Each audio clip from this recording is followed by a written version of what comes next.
Hello, my name is Sean Bugler, and I'm going to be going over the new features being introduced into Office 2016 with you today.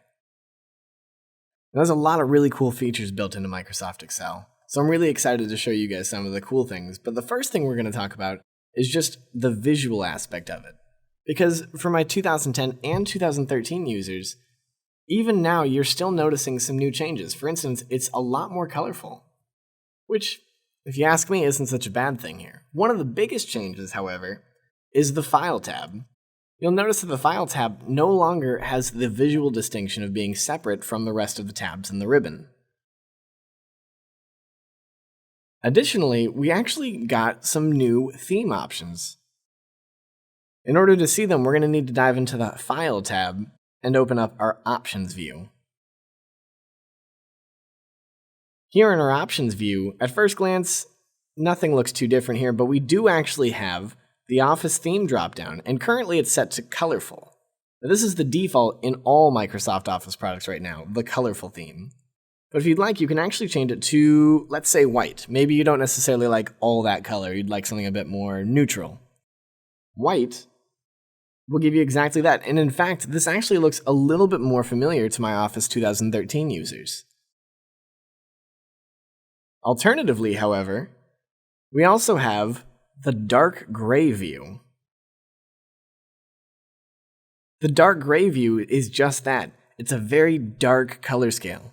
So for those users out there that prefer a dark user interface, whether it's because the white is painful to your eyes, or maybe you just like to hide in the dark and have the least amount of light output possible, this is the choice for you. Personally, I like the colorful choice, so I'm going to switch back to that. But do know that we have these options available. Additionally, a new feature being built into Microsoft Excel, and in fact one of my personal favorite features, is the Share button.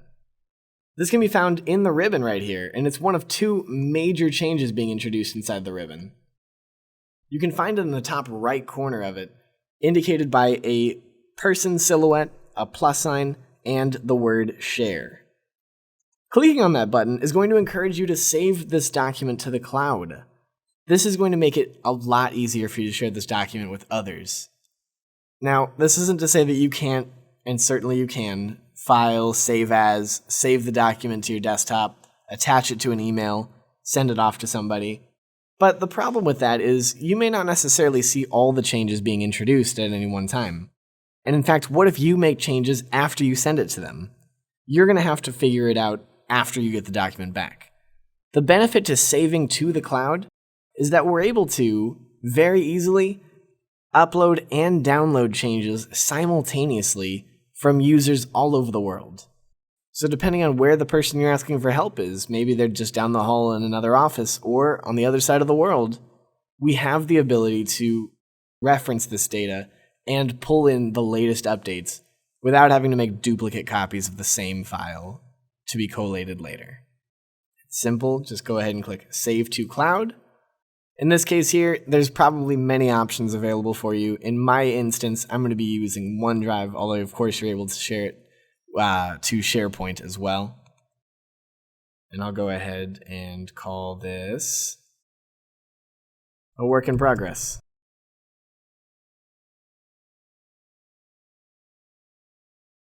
Once I've saved it to the cloud, I get a whole bunch of options available to me, including, but not limited to, the ability to invite people to view this document.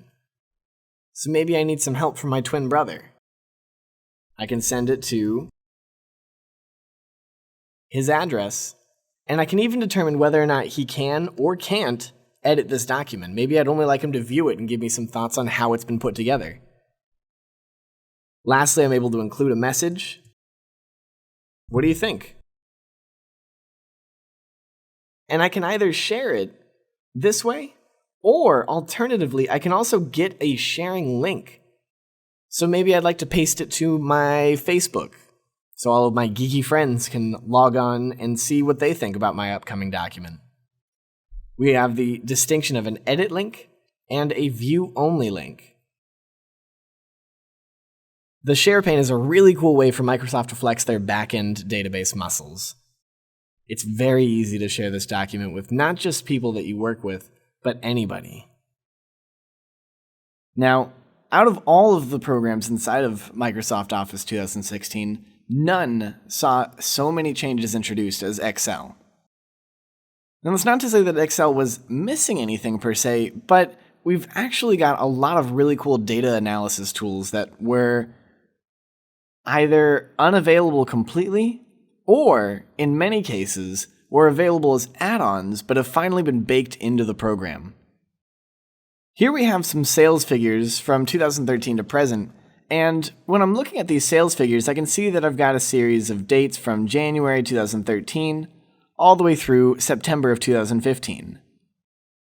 Now, a good data analyst might look at those numbers and think to themselves, excellent, with this much data, I can calculate a forecast of how much we're projected to do over an extended period of time. And in fact, many businesses spend thousands of dollars on analysts that do just that. Well, I'm here to tell all of those businesses, keep that money in your pockets because Excel has that feature locked in. So I'm going to go ahead and put my cursor inside this data field right here, and I'm simply going to go to the Data tab, and I'm going to select the Forecast sheet. This is a new addition in Excel 2016. And with a single click, check this out. The blue lines indicate data that we already have. The red lines, however, notice the red lines start at September 2015. These red lines are a projection of what the potential income could be, and it's using the trend patterns from the data that we currently have. Now, one thing you might notice here is that there are several extra lines. These simply allow for upper confidence and lower confidence bounds, or, in layman's terms, the upper and lower portions of the projected sales field. Because no algorithm is perfect, it's simply giving us a range of possibilities in this forecast.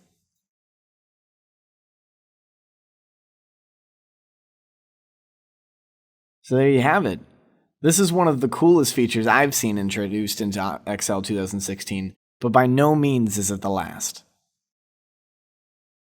Should you decide to go through all of the videos for new features in Excel 2016, you might notice that many of the new features introduced are focused on data analyzing.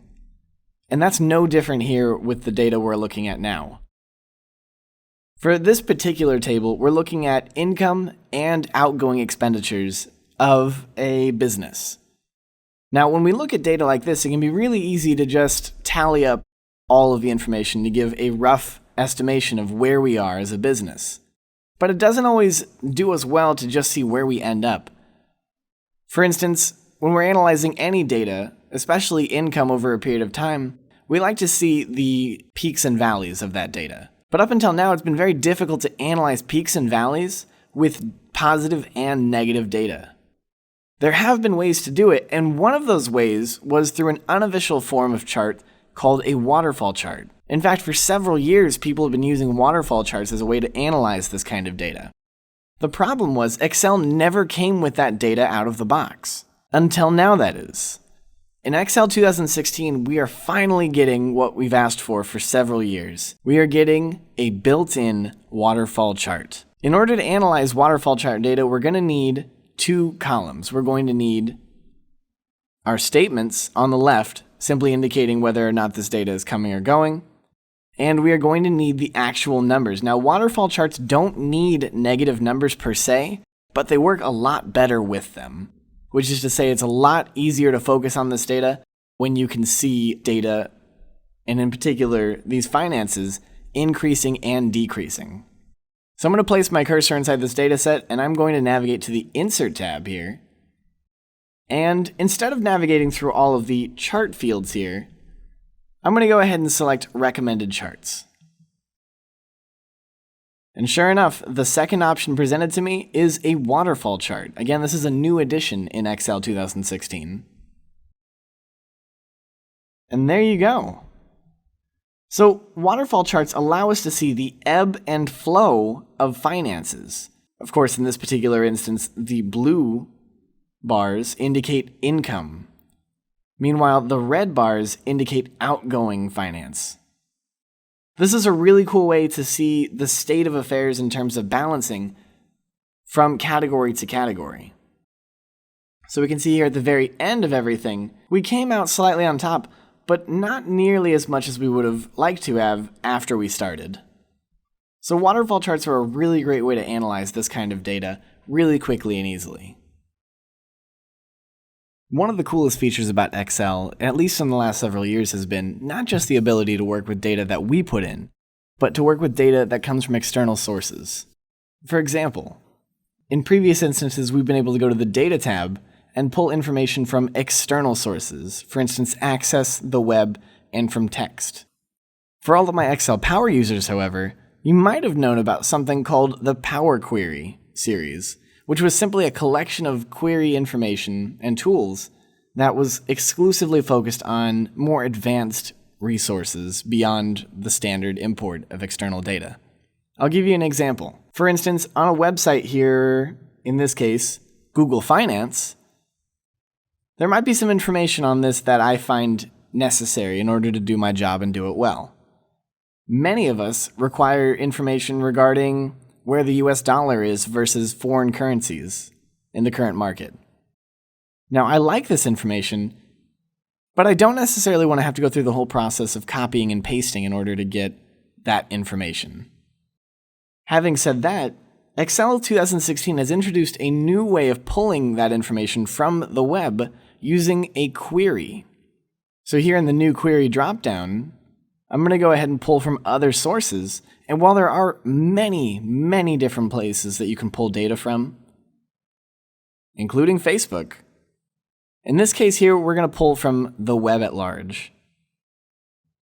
Here it asks for a URL. I'm simply going to copy and paste this URL into the field here and click OK. Here it analyzes the entire data set, in this case the data set being that web page, and it identifies any table-based fields. And in this case here, I can go through and find the table base that I'm looking for. If I click on table 0, there it is. This is exactly the information I need, and I would like to put it inside of my Excel workbook. But I can see that there are a couple of things in here that I don't need. For instance, I don't necessarily need to see whether or not the market has increased or decreased, and it looks like there's a column here that I find unnecessary because of its null field. So in this case, before I load it in, I'm going to edit it. This opens up a query editor, where I can decide that maybe I don't need this column, so I'm going to remove that column, and I don't need to see where the market was earlier today, so I'll remove that column as well. I can make a lot of different changes in here, but in this case, I've made all the ones that I need. So I'm going to close and load this data query. And check it out. Just as if I had typed it in myself or copied and pasted it myself, it's added all of those fields, but only the ones that I asked for specifically. Notice that it did not include the null column or the market fluctuation column. Another big benefit to this here is that I can actually refresh this data using the Query Tools command tab. So as the market changes, so too will these values, meaning that I can build formulas and functions off of this market data, and I'm able to properly analyze it using the latest information. This is an example of what was formerly known as a power query, but is now simply an extension of the get and transform command group now. A simple query. We've talked about some new tools built into Microsoft Excel. Now let's talk about some more familiar ones for my power users. Many of us are familiar with the pivot tables inside of Microsoft Excel. And don't worry, pivot tables are still there, and they've gotten even better at analyzing data in a really quick and easy fashion. Here is an example. I've got some wine sales data from a mythical Australian export wine distribution company. So in this case here, I've simply already built a pivot table, and I'm going to show you something that's really cool that's been built into these new fields here. For example, one of the things that we often do with pivot tables is we analyze data over a period of time. For instance, if I'd like to analyze how well I'm doing in each color of wine over a period of time, I'll simply add color to the columns, and I'll go ahead and add month to the rows. Now, in previous versions of Microsoft Excel, any sort of time-based field has simply added itself in. But with the new 2016 pivot table, it actually groups the values based on a period of time. So instead of giving me December 2012, January 2012, and so on, it's actually identified that these are all months from the same year. And because they're only month and year based, it hasn't bothered to break it down by day. It's simply given me the month name.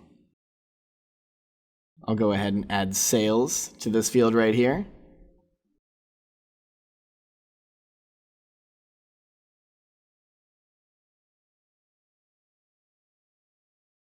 With this data in place, I can analyze it in many of the same ways that I used to in previous versions of Excel, for instance, pivot charts.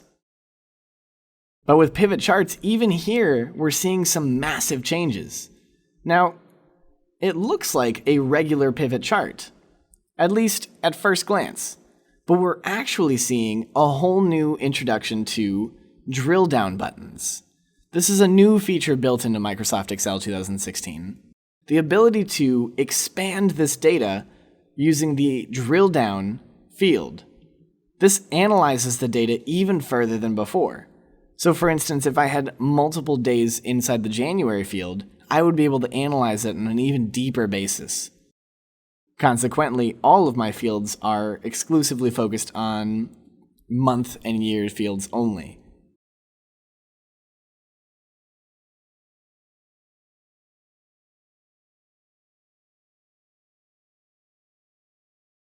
Additionally, an old favorite of mine, the slicer tool, has seen a little bit of a refresh.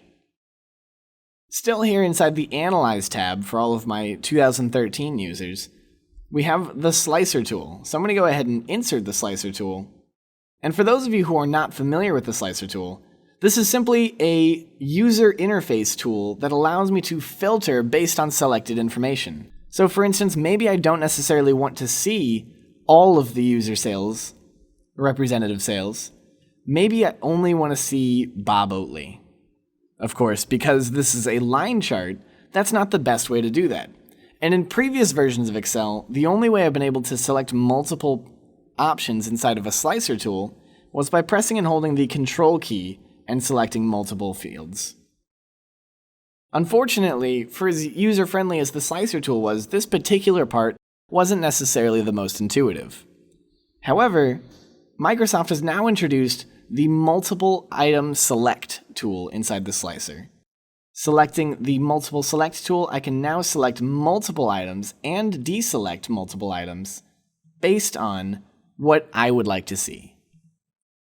This is a great way to analyze data.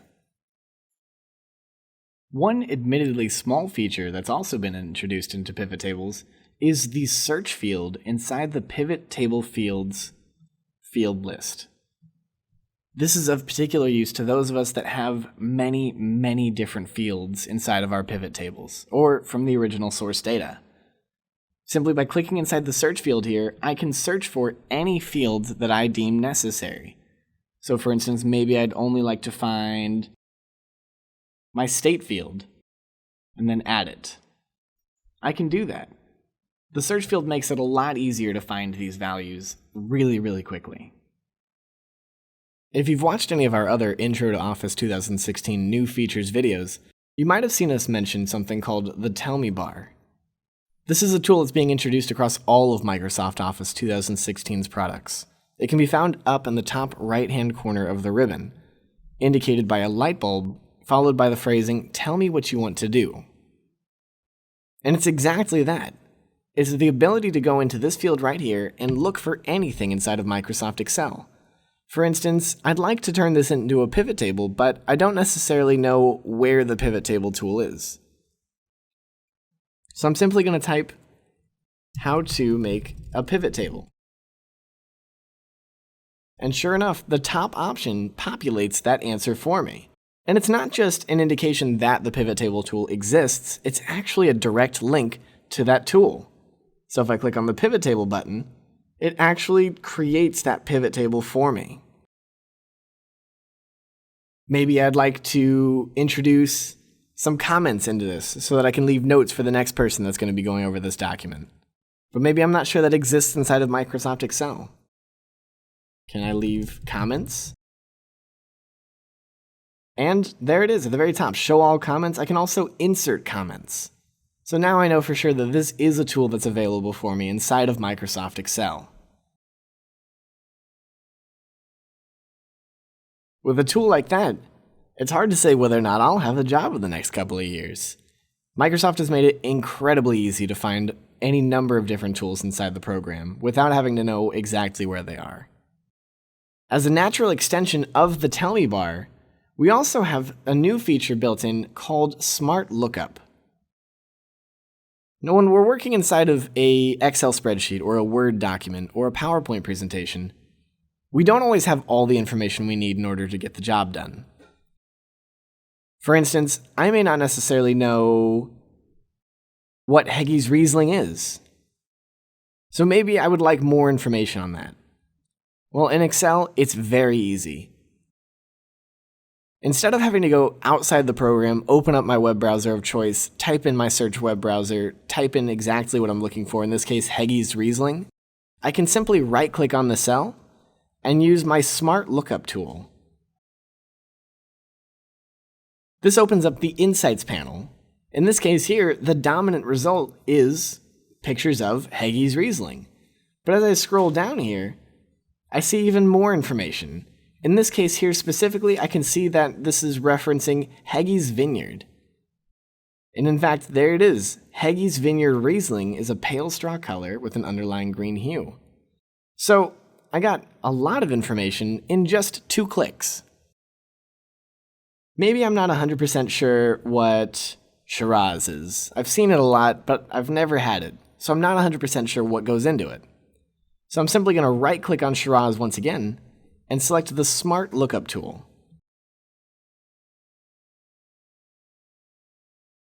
And there it is. It's a now defunct wine produced around the city of Shiraz in Iran. That is something I definitely did not know, but I do now thanks to the Insights panel built into Microsoft Excel. It looks like a lovely place. Microsoft Excel has always been really good at working with data, whether that data was external or data that you implement internally inside of Microsoft Excel. One of these lesser-known features that we talk about when we talk about injecting data into Excel are equations. Now, for those of us that have learned that we can put equations into Excel, it's not always been the easiest process. Now, the tool has always existed inside the Insert tab on the far right. And of course, it hasn't changed too much, at least not at first glance. If I click on the drop-down here, I'm presented with a list of common expressions, or at least common according to Excel. I have my area of a circle, binomial theorem. If I've got any collegiate students or people who just got out of college or high school, I don't know if high school's gotten any harder since I left, we have a lot of useful options here in terms of standard equations. However, we also have added the option of inking an equation. Now, this is not a new tool in the sense that it hasn't existed in previous versions. However, in Office 2016, the ink equation tool got a massive overhaul. It's been designed from the ground up for touch-based user interface. That's not to say that you can't point and click, but it was designed first and foremost with the touch-based user in mind. So maybe I'd like to inject a little bit more of a traditional equation here. Einstein in 2015. E equals MC squared. And it's just that easy. I'll go ahead and click Insert here, and there you go. Just as if I had typed it myself. And this is a really cool way to interface with equations without having to worry about how you're going to find those symbols. Because while all of these symbols are in Excel, hunting and pecking through all of those different symbol options is tedious and unnecessary with the new ink equation tool. Hello, my name is Sean Bugler, and today we're going to be talking about the newest features being introduced into Office 2016. Microsoft Office 2016 is the latest update to Microsoft's Office Productivity Suite. The last major update occurred 3 years ago, back in 2013, and a lot's changed since then. With all that being said, let's go ahead and dive right in. Now, a lot of changes have taken place inside of the Office Productivity Suite. One of them is an increased focus on the design of the interface. So right at the top, you're going to notice that we are a lot more simple. In fact, one of the biggest changes you'll notice for my Office 2010 and 2013 users, the File tab is no longer a different color than the rest of the tabs up in the ribbon. But that's not the only change. With Office 2016, Microsoft has introduced colorful themes. Now, it's not to say that you can just change this top bar to whatever color you'd like, but there is some flexibility here. To show you those changes, I'm going to dive into the File tab here, which is going to bring me into the Backstage view. Now, the Backstage view looks just the same as it did back in 2013, but for those of you upgrading from 2010, this might be a very different interface than you're familiar with. The themes are going to be found inside the Options pop-up down here in the very bottom. Now, while there are a lot of different options inside this view right here, the one that I'm particularly focused on is the Office theme, which can be found inside this Word Options pop-up that I just opened. Currently, it's set to colorful, and in fact, by default, all of the Office programs are going to be set to colorful. In previous versions of Office, we've only been able to set it between colorful or grayscale. However, with Office 2016, we can choose from 3 different options: colorful, white, which is a significantly more familiar view to my Office 2013 users, as well as dark gray, which is a welcome addition to my users that much prefer darker user interfaces. Me personally, I like the colorful option, so I'm going to go ahead and leave it as such. Now, with Office 2013, Microsoft made a lot of new changes to the Command tab view up here at the top, most of them design-focused. But in 2016, we're actually seeing some major introductions of new additions to the ribbon. In particular, one of the most groundbreaking features in Office 2016 is the Tell Me bar. The Tell Me bar is, bar none, one of the, pardon the pun, biggest changes ever introduced into Microsoft Office, and it's incredibly user-friendly.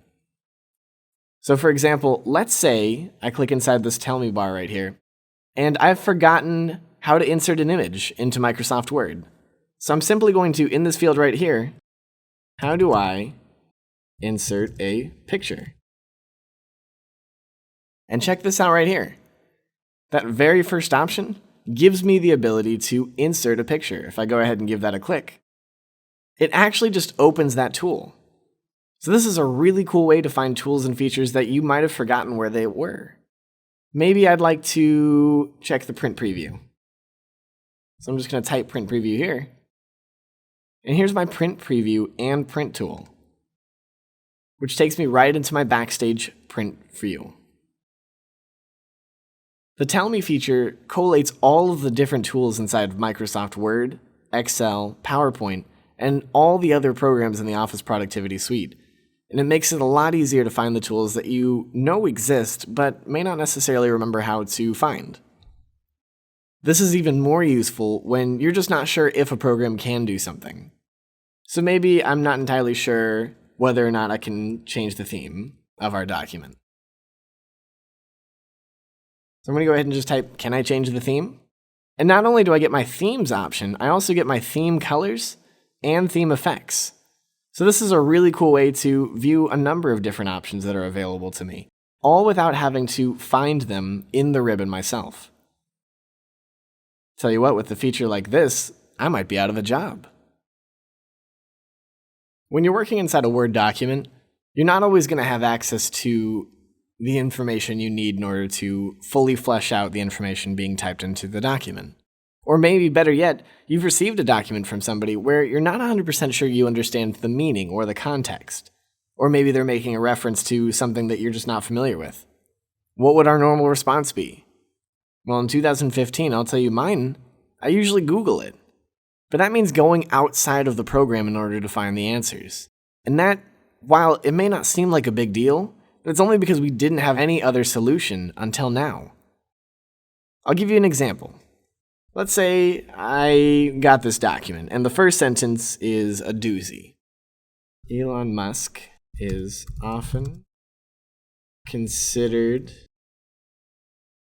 to be amalgamation of Steve Jobs and some of the top engineering minds of our time. Boy, that's a doozy of a sentence, isn't it? And there might be a lot of things I'm not familiar with in the sentence. And if I wasn't familiar, I'd have to go and find out for myself. Well, no longer do I have to leave Microsoft Word in order to do just that. Let's say I'm not entirely sure who Elon Musk is. So I'm just going to go ahead and highlight the word right here, and instead of going to a web browser and opening up my personal favorite search engine, whether it be Google or Bing or Ask, I don't know where the Jeeves part went, but Ask, maybe. I'm simply going to right-click on the highlighted content, and I'm going to use the Smart Lookup feature that's been introduced into Office 2016. And check this out. This is called the Insights panel. This provides information that either defines or explains the content that you've highlighted. And it even uses information that's surrounding the highlighted word or phrase to provide even better context regarding what it is that you're asking. For instance, now I see that Elon Musk is a business magnate, engineer, and inventor of SpaceX, Tesla, and he's the chairman of Solar City. So now I'm starting to see why they might consider him to be an amalgamation of Steve Jobs and some of the top engineering minds of our time.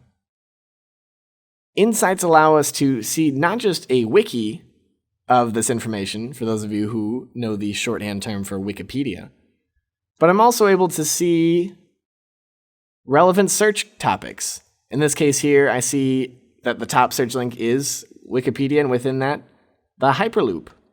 I can see some images of Elon Musk. Seems like a happy guy most of the time. And I can even see additional web searches provided for by, you guessed it, Bing.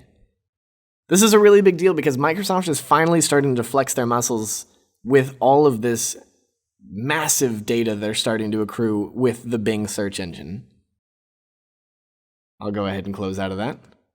Maybe I'm not sure what amalgamation means. Now I'm just going to place my cursor in the middle of this word here instead of highlighting it here. If it's only a single word, you can simply right-click on it and select Smart Lookup. However, this time, instead of doing that, I'm going to highlight the word, or better yet, just go into the Tell Me bar and search the word amalgamation. And you'll see that even here I have access to the Smart Lookup.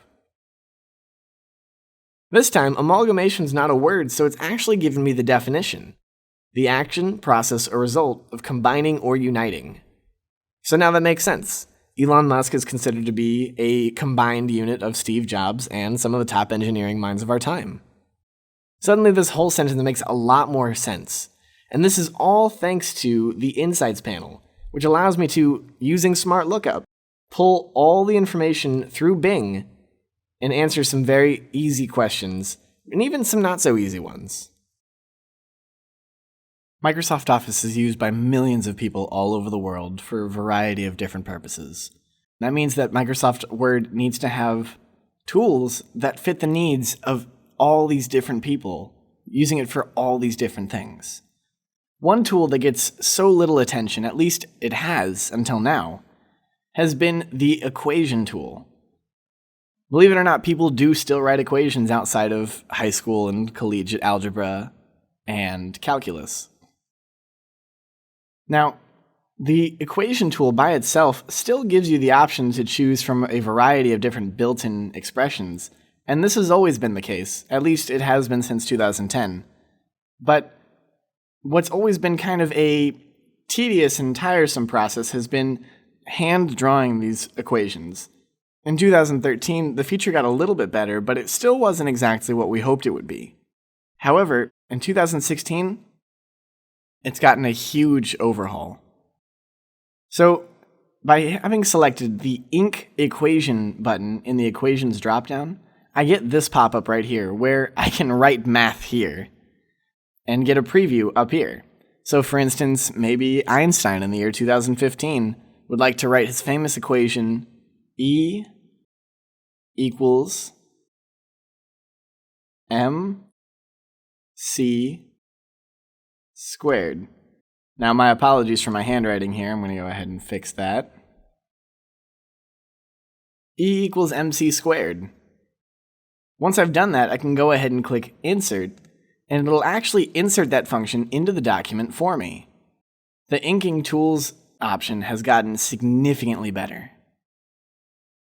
Next on our list of new features is something that's a little bit more near and dear to my heart than the average feature update. I love collaboration. I love the ability to work with other people on projects across a spectrum of different topics and ideas. One of the biggest problems I run into, however, is when I'm asking somebody for help, I'm often limited in the ways that they're able to add their thoughts to a document.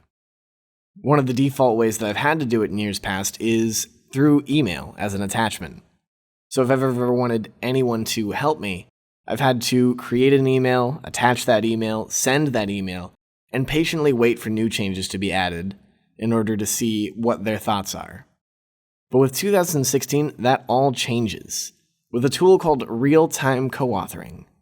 I'm able to share a document with another person or people, and they're able to add changes that I can see being added as they are being added. It's a really cool feature, and I'd like to talk about that now.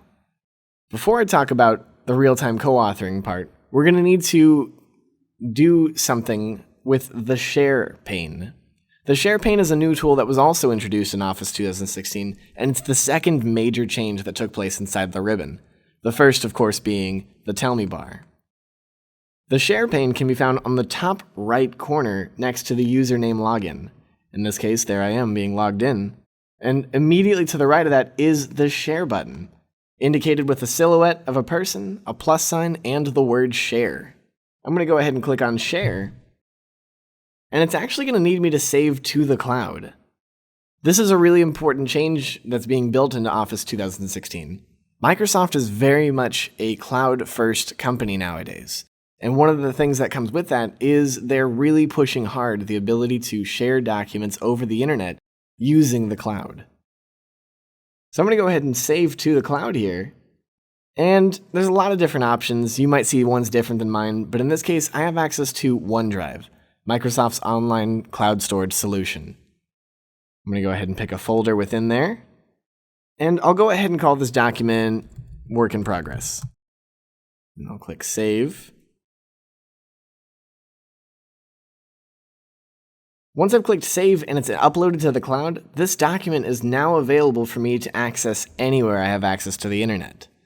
I can also choose to share this document with other people. Now, depending on the level of interactivity I'm looking for, I can dictate whether or not they can or can't edit it by selecting either Can Edit or Can View. Now, while the Share pane is great for sharing documents once they've been completed, it's even better for sharing documents that you might need a little bit of help on. In order to do that, I'm going to need some help. So I'm going to send this off to my twin brother, also conveniently named Sean Bugler. So I'm going to go ahead and type in that email there. I'm going to say Can Edit because I really would like some help, and I can add a message down here at the bottom. So I'll go ahead and help, please. Before I click on Share, I would like to point out that there is an Automatically Share Changes dropdown with 3 options. The ability to ask me every time I'd like to share changes, Always, which will always share changes, and Never. Now, while you can choose whatever one makes you feel best, it's important to note that there's only one seamless option when we're trying to use real-time co-authoring, something we'll talk about again in just a moment. So I always choose the Always dropdown. If you'd like, however, you could always choose Ask Me, meaning that every time you open up a document that's been shared with another person or is being shared with you, you can determine whether or not it shows in real time, or it simply waits until the next time you click save. So once you've typed in the email address, determined whether or not they can or can't edit it, and if you'd like, it's optional, but can be helpful, I'm going to go ahead and click share after I've added that message. And just like that, in a single click, an email has been shot off through Microsoft's backend servers that is telling SBGLR at Outlook that I need help. Once my twin, in this case, has gotten my email asking for help, my twin, or whomever I'm sharing this with, can open up that document either in their own Office 2016 version of Microsoft Word, or they can use the Word Online web app if they're an Office 365 subscriber. Either way, once we both have the document open, you'll notice that there are two separate cursors inside this document. There's our standard cursor blinking at the very top there, but there's also another cursor, in this case indicated by a colored flag. And if I hover over it, there I can see my twin, also named Sean Bugler. Let's say I'm writing a book, and I'd like to type the first line. That seems like a good start to a book. But already, first line, I've hit a roadblock. I've got no idea where I'd like to go from here. Fortunately, with real-time co-authoring, whoever I've asked for help can input their own ideas in terms of what they think should be the next step. Now, of course, this is happening all within the same room. However, this continues to work over the internet no matter where you're connecting from. So as long as you've got a good internet connection, you're able to make changes with somebody else in real time. This is a really useful feature for those of us that are constantly working with collaboration among teams. I can also go and make additional changes to someone else's. Now, it's important to note that you can't make changes to the same line as someone else is currently on. This is simply a restriction to make sure that there's no overlapping changes. So if I'd like to make changes to someone else's lines, I have to wait until they leave it. Now, as I've left this line, this means that the other user can go into their line that I've just left here, and maybe they think it was the good of times is a better one. Meanwhile, I think it could probably be something a little bit less dramatic. So maybe I do, it was pretty bad, but not that bad. Real-time co-authoring allows us to make changes and introduce new ideas entirely in the same document at the same time. Hello, my name is Sean Bugler, and today we're going to be talking about Office 2016's new features. In particular, we're going to be focused on PowerPoint and the new features being introduced here. So let's get into it. One of the first things you'll notice, no matter the version you're coming from, is that this version is significantly more colorful. In 2013, we saw Microsoft starting to add some color into their programs, but it wasn't much. Well, in 2016, we're seeing them really dive in. At the very top of the bar here, you'll notice that the entire back end of the ribbon is a slightly darker shade of orange. This is to indicate that we're inside PowerPoint. And in fact, all of the programs inside of Office 2016 have a very distinctive color affiliated with them. Another really cool feature being built into Office 2016 is not just that it's colorful, but we can control how colorful. In order to do that, we're going to need to dive into the File tab, go to my Options view, and here in this view, I can actually control the Office theme. Currently, I'm using the colorful theme, but if I'd like, I can actually change it to something a bit more familiar, like the white theme. For my Office 2013 users, this is a very familiar view. The File tab is a distinctive orange color, and the tab font has a little bit of color into it, but all in all, it looks very similar to the Office 2013 theme. However, Microsoft didn't stop there. They did also introduce a dark gray theme. So for all of my users that prefer a dark user interface, this is a really welcome change. Personally, I actually like the colorful theme, so I'm going to use that one for the duration of this presentation. But it is important to note that Microsoft is giving you some options now. Much better. So we've talked a little bit about how you can change the visual aspect of PowerPoint, but it's not the only thing that's changed. In fact, it's one of the least significant changes inside of PowerPoint. Not everything that changed was visual. In fact, there's actually some structural changes that have been made to the ribbon, one of the most fundamental interactive pieces inside of the productivity suite. Now, inside the ribbon, we see most of our standard tabs: File, Home, and then depending on the version of the program you're using, you'll see Insert, Design, Transitions, and so on. All of this is familiar if you've used PowerPoint in years past. However, there's one part of this ribbon that's not familiar. On the far right of the bar, we have a light bulb with the phrasing, "Tell me what you want to do." And so I will. I'm going to go ahead and click inside the Tell Me bar, which is what we're calling this now. And I'd like to just tell Microsoft that I want to maybe insert a new slide. So I'll just go ahead and type, "How do I insert a new slide?" And sure enough, that's the first tool that pops up, is the New Slide tool. Instead of having to hunt for that tool and find it somewhere inside the ribbon, in the event that I don't remember where that tool is, I can ask for it here in the Tell Me bar, and if it exists on PowerPoint, PowerPoint will show it to me. If I hover over the New Slide tool, you'll see that not only does it give me access to the New Slide tool, it also gives me access to all of the layout themes that are available inside of my current theme. I think that the title and content slide will be good enough for my next slide. And just like that, it adds it. This is a really quick and easy way to find access to tools that you might not remember where they are. Let's say that this was a mistake. I didn't necessarily mean to add this slide. Maybe I'd like to change the layout. Can I change the layout of this slide? And the very first tool that pops up is the Layout Changer. So maybe I actually wanted the picture with a caption. And you'll notice that it didn't add another slide. It simply changed the current layout of the slide I was already in. So again, this is a really cool way to not only use tools that you know exist, but to pose questions to PowerPoint in standard traditional phrasing, like just asking a question and getting access to not just an answer, but the tool itself.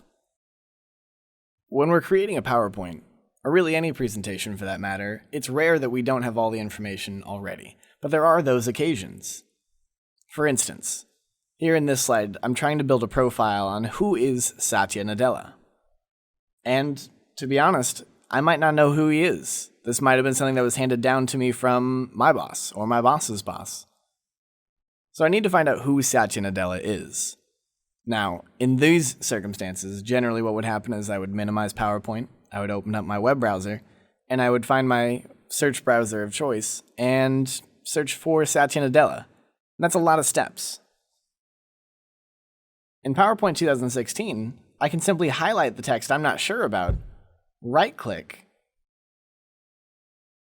and select the Smart Lookup tool. And instantly, with Smart Lookup, I'm able to see exactly who Satya Nadella is. And now I see that this is the current Chief Executive Officer of Microsoft.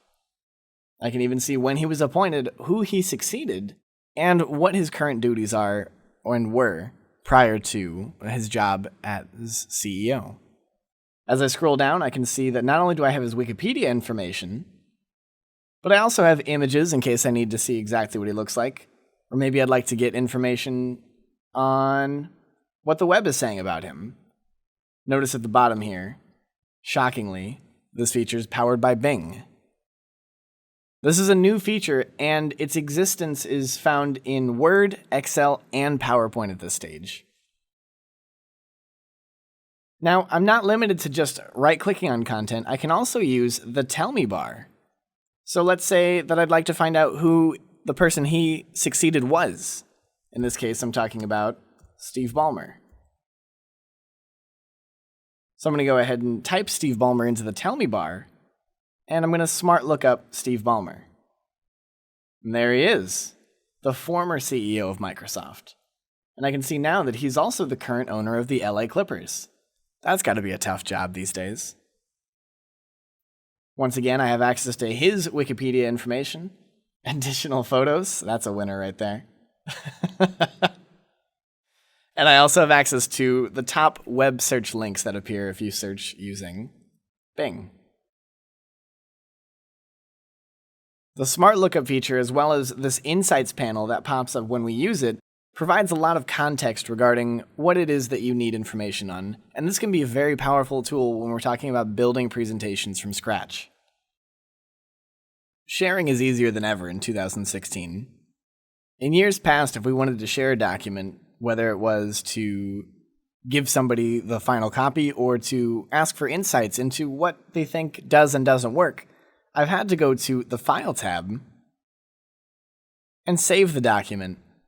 In 2013, I was able to save my document to OneDrive or my SharePoint files. In 2013 and earlier versions, I was also able to save it to the desktop and just simply attach the file in an email. In 2016, none of that is necessary. We talked about how the ribbon has stayed largely the same, with the exception of the Tell Me bar. However, there is one other addition to the ribbon that we haven't talked about yet. Of course, I'm talking about the Share button on the far right-hand side, indicated by a person's silhouette, a plus sign, and the word Share. So let's say I'd like a little bit of help on this presentation. I would simply click the Share button, and it's going to ask me to save it to the cloud. Now, inevitably, the question gets asked, do I have to share it to the cloud in order to use this button? And the answer is yes, you do. If you're not comfortable sharing it to the cloud, you are going to have to go through the standard file save as. However, the benefits of saving to the cloud are innumerable. Notice it takes me to my save as file. I'll go ahead and save it to my OneDrive, my SharePoint OneDrive.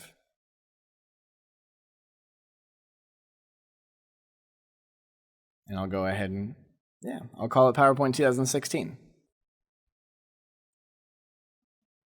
And just like that, it's been saved to the cloud, and now I can invite people to view this document. I can also dictate whether or not they can edit it, or maybe they can only view it. If I'd like, I can also include a message with specific requests in terms of what it is I'd like them to focus on, or what I think I need the most help with.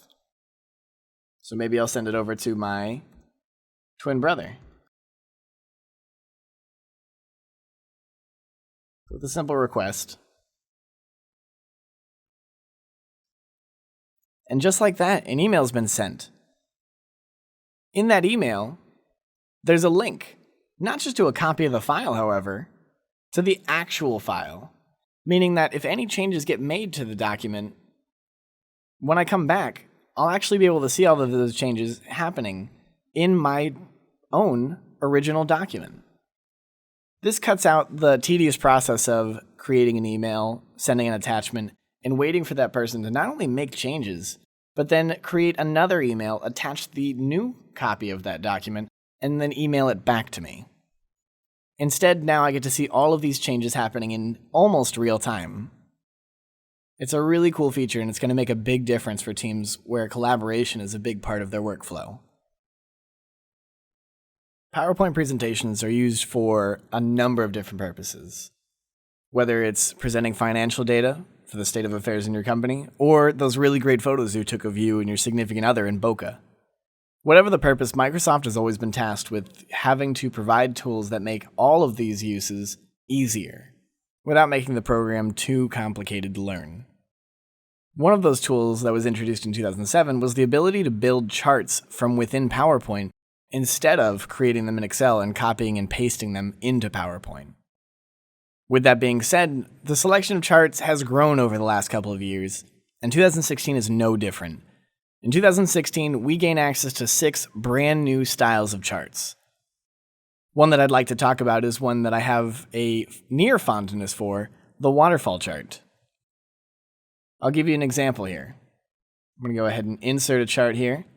And on the left-hand side, I have access to a number of charts that you might be familiar with here, but there's a few that are brand new. The sunburst is another really new one here, but I'd like to show you guys the waterfall chart.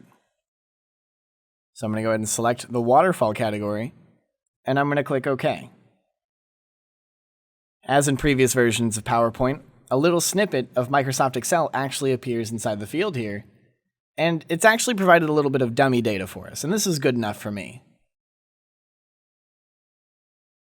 The waterfall chart allows us to visualize the ebb and flow of finances over a period of time without having to separate positive income versus negative expenses in two separate charts.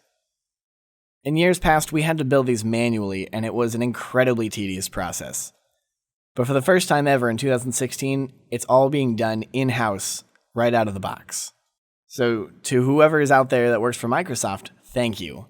You've just saved me hours and hours and hours of not only doing it, but teaching other people how to do it. Over the years, PowerPoint has introduced a number of different tools that allow us to enhance our presentations and make them more stimulating. Generally, some of the worst presentations I've ever seen are ones that completely neglect these tools and focus instead on very text-heavy slides.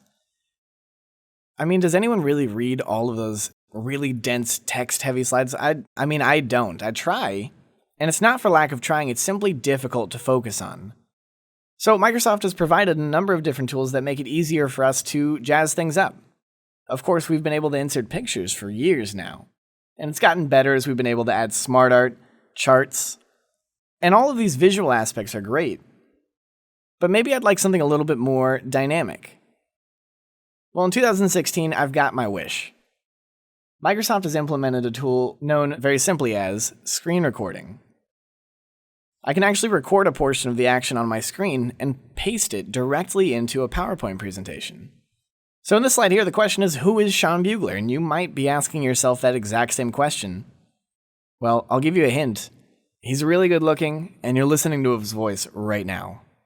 So maybe we'd like to inject that bit into our PowerPoint presentation. And fortunately for me, I have access to a web page that illustrates very nicely who it is that I am and what it is that I do. To show the people that I'm showing this PowerPoint to, I'm going to need to engage the screen recording tool. And when I do, PowerPoint hides itself and it reveals whatever was last on my screen. In this case here, a blog for a company that I happen to work for. The first thing I'm going to do is select an area of the screen that I'd like to record. In this case, I'll go ahead and record this small portion right here. Note that the screen is not going to be frozen here when I start recording. Once I've selected the area that I'd like to record, I'm going to go ahead and do just that. And it gives me this countdown here. So now I can show this aspect of the screen right here and scroll down. And again, the only portions of this that are being recorded are the areas that are inside of that checkered box. And there it is at the bottom. Sean Bugler is an instructor at Learned who specializes in desktop class application usage. So I think that sums up pretty nicely who I am, and it also gives a little bit of insight into some of the content that I've produced. When I'm done, I'm simply going to do the keyboard shortcut of Shift, Windows key, Q, and check that out. It's actually been injected into my presentation. Notice once again that it only recorded the area that I selected. If I'd like, I can play it.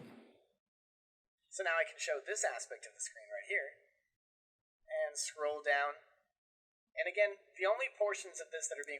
And I see that all of it, including audio, if you can hear it, that has been recorded and injected into my PowerPoint presentation. This can be a really quick and easy way to display content without having to work too hard at it. Because now we have the ability to produce these videos inside the program. It's a really cool feature and one that is very welcome in the Office 2016 package.